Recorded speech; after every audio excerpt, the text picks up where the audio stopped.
కానీ కేసీఆర్ ఏమంటాడు అంటే ఏ రూరల్ బ్యాక్గ్రౌండ్ అంటే రూరల్ ఏరియాలు ఉన్నవైతే కాంగ్రెస్ పార్టీకి ఓటేసి ప్రభుత్వంలోకి తీసుకొచ్చిందో ఆ ప్రజానీకమే సర్పంచ్ ఎన్నికల్లో నెగటివ్ మైండ్ సెట్ తో కాంగ్రెస్ పైన ఉన్నారు. ఇప్పుడు రాబోయే జెడ్పీటీసీ ఎంపీటీసీ ఎన్నికలు వీళ్ళు పెట్టేంత దమ్ము లేదు, పెడితే టీఆర్ఎస్ ప్రభంజనం ఖాయము అనేది. ఎన్నికలు సర్పంచ్ ఎన్నికలకు జరగక ముందు కూడా గిట్లే అన్నారు, మిమ్మల్ని బండకేసి కొడతారు, మీరు ఎన్నికలు పెట్టుండ్రు, సర్పంచ్ ఎన్నికలు పెట్టరు అన్నారు.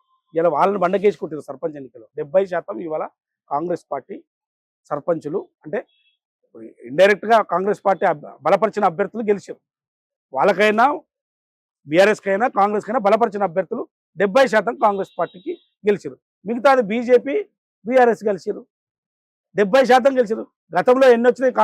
కాంగ్రెస్ పార్టీ బలపరిచిన అభ్యర్థులు 2200 సర్పంచులు మాత్రమే వచ్చినాయి. ఇవాళ ఒకేసారిగా 70% పెరిగిందంటే తగ్గినట్ట, దాని అర్థం 70% పెరిగితే తగ్గినట్టు. అది వాళ్ళ అమాయకత్వం.